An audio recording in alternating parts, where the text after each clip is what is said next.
Seorang wanita bercadar menimba ilmu di pesantren namun ternyata hamidun.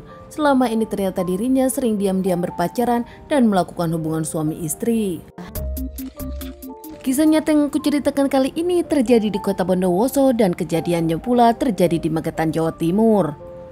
Seorang wanita bernama Apipah berusia 20 tahun, masih muda, dirinya berasal dari Bondowoso.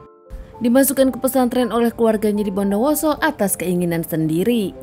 Awalnya Apipah sendiri bersekolah umum di sekolah biasa, namun dirinya tertarik masuk pesantren kuno untuk memperdalam agama. Dirinya punya keinginan agama yang lebih kuat hingga keluarga yang mendukung dan memasukkan mengikuti keinginan dengan Apipah. Sekolah di pesantren membuat Apipah bercadar, tak hanya berhijab biasa. Di pesantren itu pun semula biasa saja.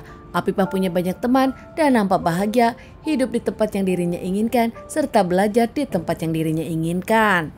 Perlu diketahui berpesantren berbeda dengan sekolah umum pada lainnya. Berpesantren, Apipah sendiri harus tinggal di pesantren tersebut dan tak bisa pulang, hanya sesekali saat dirinya libur.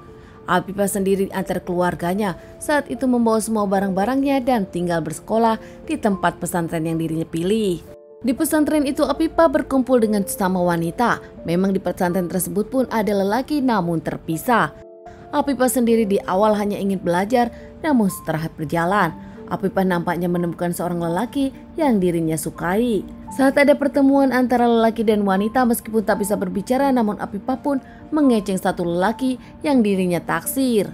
Curi-curi pandang dengan seorang lelaki dan Apipah pun mendapatkan tanggapan. Ternyata lelaki tersebut seorang lelaki bernama Salim yang usianya sama dengan Apipah berusia 20 tahun. Keduanya sadar keduanya tak bisa berpacaran, hanya curi-curi pandang biasa. Mengingat taat di pesantren mereka tak memegang handphone, tak bisa berkomunikasi dengan panjang, bahkan mereka pun mencari cara. Hingga akhirnya Apipah dengan Salim sendiri berkirim surat. Apipah pun mengirimkan surat kepada Salim diam-diam tanpa ada siapapun yang tahu. Bahkan Apipah berusaha agar pengawas tak melihat Apipah berbuat seperti ini. Aturan-aturan di pesantren pun mulai dilanggar oleh Apipah dengan Salim. Di dalam surat tersebut keduanya berjanjian, bahkan mereka bertemu di malam hari tanpa siapapun tahu saat teman-teman mereka tertidur. Mereka bertemu sembunyi-sembunyi di malam hari, keduanya pun mengobrol, mengutarakan perasaan masing-masing. Mereka mengakui saling suka satu sama lain. Hingga keduanya pun tak membuang waktu, mereka pun berpacaran. Mereka diam-diam memang bertemu, mereka pun mengungkapkan saling menyukai satu sama lain, mengobrol ke sana kemari hingga mereka pun berani berpegangan tangan.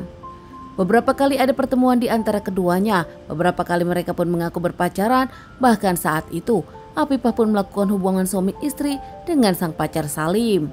Di awal memang Salim yang mengajak untuk melakukan hubungan badan, Apipah sendiri yang mengaku cinta, dirinya tak bisa berbuat apa-apa dan melakukannya bersama Salim.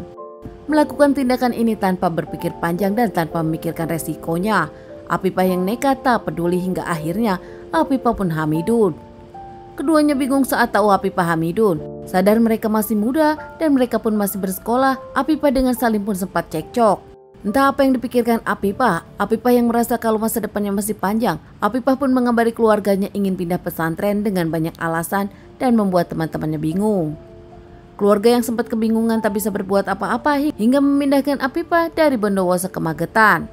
Apipah pun langsung bersekolah di pesantren baru di Magetan di antar keluarganya. Di pesantren baru ini Apipah pun tak ada teman dan dirinya sendirian. Badan Apipah mulai membesar namun tak ada siapapun yang tahu. Mengingat Apipah pun selalu menggunakan gamis yang besar dan siapapun tak ada yang tahu dan tak ada yang sadar kalau Apipah sedang berbadan dua.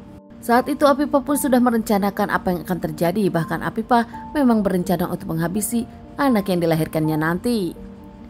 Saat itu Apipah pun sakit perut dan langsung ke kamar mandi. Izin kepada guru saat belajar, Apipah mengungkapkan dirinya akan ke toilet. Namun di toilet tersebut ternyata Apipah melahirkan bayi yang memang sudah dikandungnya 9 bulan. Saat itu Apipah tanpa panik membuat bayi itu tak bernyawa di dalam baskom yang sudah dipersiapkan. Melakukan semua aksinya sendiri, namun tanpa Apipah sadari ada seseorang yang mencurigai Apipah hingga melihat aksi Apipah dan melihat bayi yang sudah tak bernyawa tersebut. Kaget dengan apa yang terjadi, pihak dari pesantren pun melaporkan kejadian ini kepada pihak kepolisian dan membawa Apipah ke rumah sakit. Pihak kepolisian datang evakuasi jasad dari bayi kandungan Apipah hingga akhirnya Apipah pun diamankan pihak kepolisian. Terkait permasalahan ini keluarga pun kaget tak menyangka apa yang dilakukan sang anak. Sementara Salim dari pacar Apipah tak tahu kalau Apipah akan menghabisi anak yang dikandungnya. Apipah menjalani beberapa kali persidangan hingga akhirnya divonis hukuman 6 tahun penjara.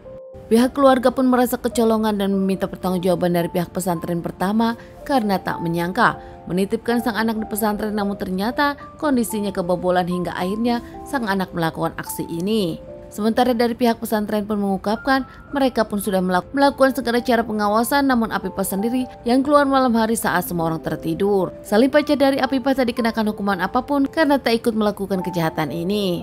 Teman-teman, sekian dulu bahasan kasus yang aku bawakan kali ini. Semoga ini bisa dijadikan pelajaran untuk kita dan ditunggu bahasan kasus-kasus selanjutnya.